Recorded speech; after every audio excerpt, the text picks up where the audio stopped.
Hello, everyone.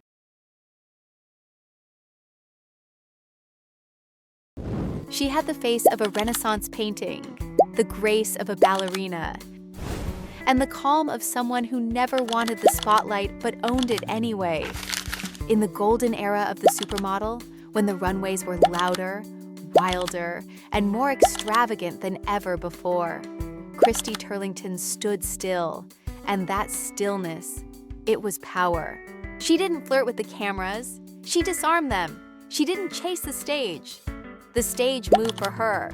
While others partied under flashing lights, Christy was reading books backstage. While fame devoured the bold and the broken, she quietly became the face of everything Calvin Klein, Maybelline, Versace, Vogue. And then she walked away, not in scandal, but with purpose. She traded the catwalk for classrooms, traded endorsements for activism, and while the world was still debating beauty, Christy was already fighting to save lives one mother at a time. This isn't the story of a girl who became famous.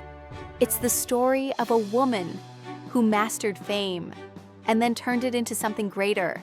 So how did she go from the cover of every magazine to the front lines of global health? Let's begin where every icon starts far away from the cameras. Christy Turlington was born in Walnut Creek, California in 1969, but her soul always seemed older than her years. Her father was a commercial airline pilot, her mother, a flight attendant from El Salvador. From the beginning, Christy lived between worlds American suburbia and Latin heritage, routine and wanderlust, quiet elegance and the thrill of altitude.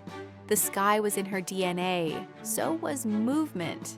She was the middle child of 3 daughters, raised in a home where discipline met gentleness.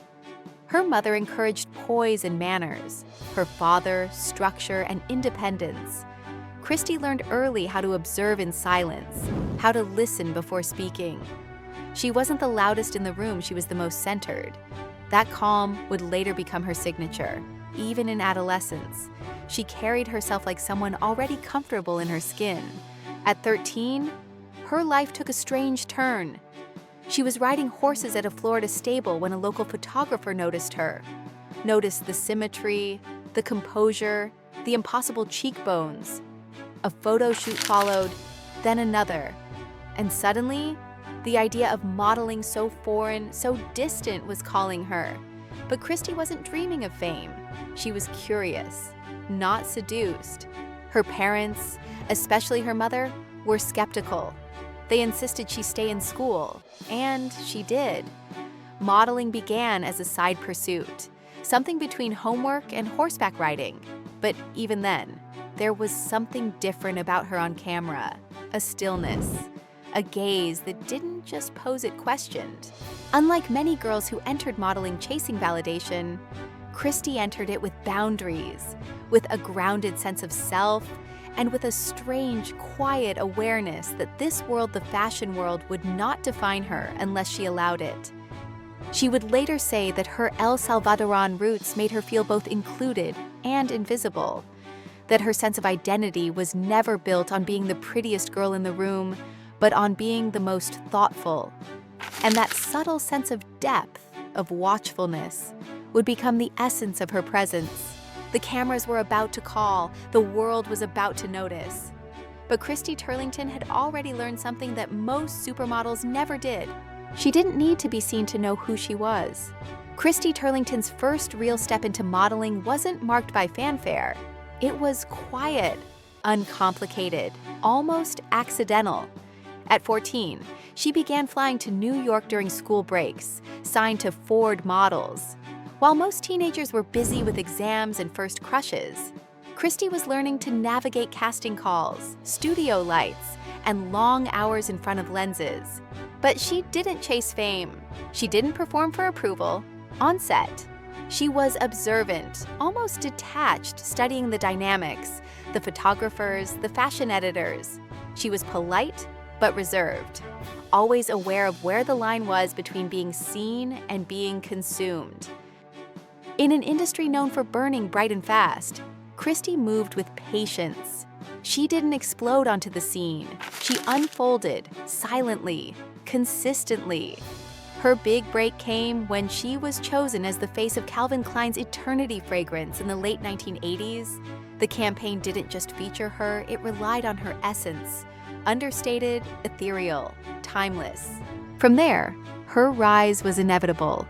She became a regular on the catwalks of Chanel, Valentino, and Versace. But while other models partied after shows, Christy read philosophy backstage. She returned to school whenever she could, eventually studying comparative religion and Eastern philosophy at NYU. To her, modeling was never the destination. It was a vehicle one she intended to steer, not be driven by. Photographers loved her not for flamboyance, but for control. Her expressions were never overacted. Her movements were never exaggerated. She gave the camera exactly what it needed, and nothing more. Her silence was magnetic, her restraint powerful. Yet the industry couldn't get enough. She was soon grouped among the elite, the so-called Trinity, with Naomi Campbell and Linda Evangelista.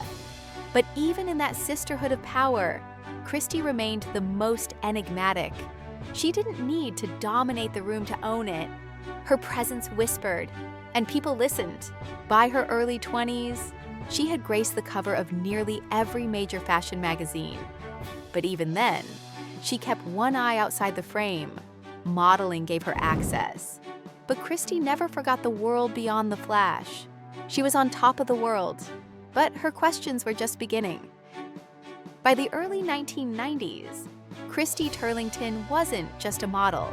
She was a symbol, a face that defined the decade, carved into the memory of fashion with impossible precision. But unlike many of her peers, her ascent was never about noise. It was about clarity. She walked for every major house: Versace, Valentino, Chanel, Dior, and yet never became beholden to any of them. She could be sensual for Johnny, ethereal for Carl, austere for Calvin, but underneath every transformation, her essence stayed intact, unflinching, steady. Her signature wasn't in how she moved, but in how she held space, silent, focused, sovereign. In an era of tabloid headlines and backstage chaos, Christy remained untouched. She was rarely spotted at clubs. Her name was almost never dragged into feuds or scandals. She seemed to orbit the fashion world on a higher, quieter plane, always present, never consumed. This detachment didn't make her less in demand. It made her mythic. She became the face of Calvin Klein's Eternity for years, a campaign so successful it blurred the line between advertising and art. Her image wasn't just selling perfume, it was selling timelessness. She didn't smile often, didn't need to. Her calm was the rebellion. And that serenity, projected through print and runway, became the most powerful presence of all. She appeared in George Michael's iconic Freedom 90 video, alongside Naomi, Cindy, Linda, and Tatjana. But even in that kinetic, fiery lineup, Christy's stillness stood out. She didn't perform the camera, she anchored it. And while the fashion world demanded more exposure, more energy, more drama, Christy kept choosing less. She limited her shoots, declined lucrative contracts, took breaks to study, to reflect. In an industry addicted to acceleration, she hit pause. By the time she was 25, Christy Turlington had achieved more than most would in a lifetime.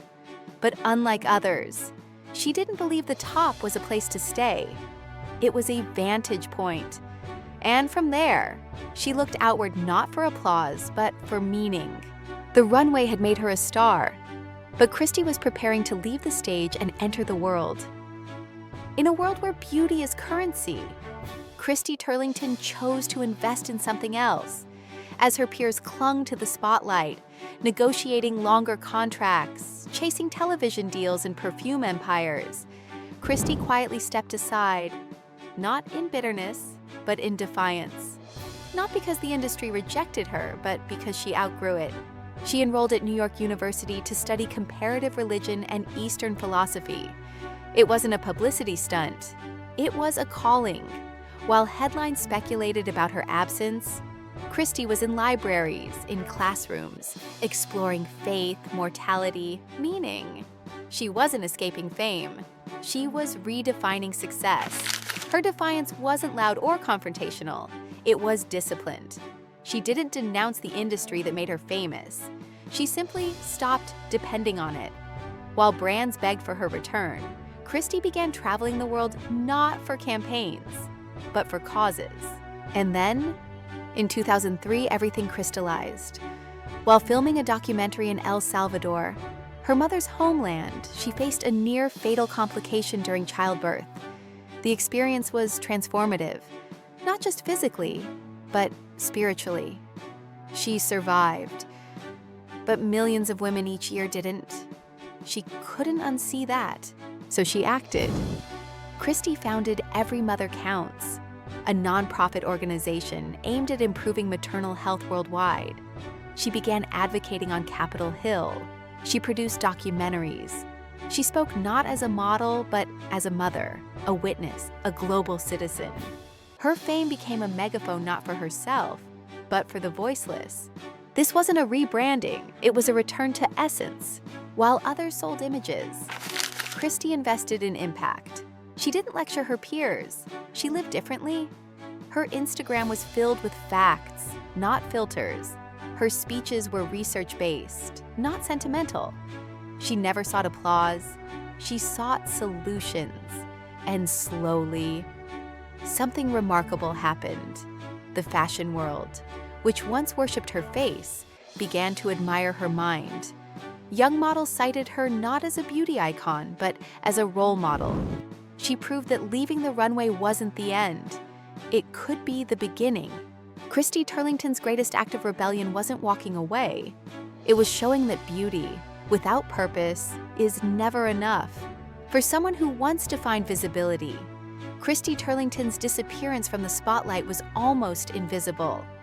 There was no scandal, no dramatic farewell, no front-page story.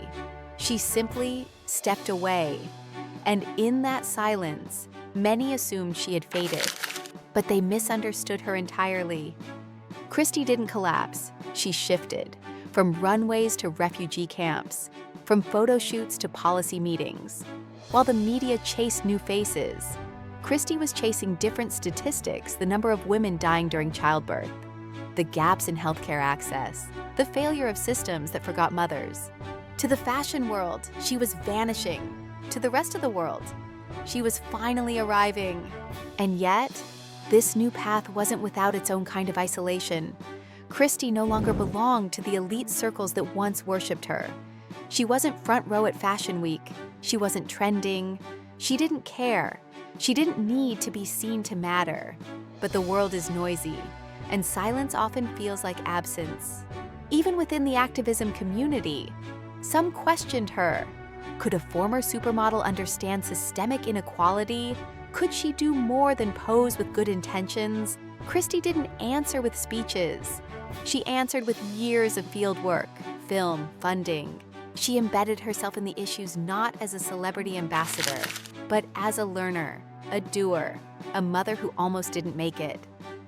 There were moments when the industry tried to pull her back in, nostalgic campaigns, reunion editorials, but Christy always came back on her own terms. She didn't reject fashion, she just refused to let it own her again. She appeared when the message mattered, when the platform could be used for more than vanity. To some, her name became less familiar. Her absence was misread as irrelevance. But if you looked closer, you'd see that Christy had never been more powerful. She had exchanged attention for impact, headlines for healing, catwalks for clinics. This was not a fall from grace, it was a fall into purpose. Christy Turlington redefined what it meant to be a supermodel, not by breaking the mold, but by quietly stepping out of it.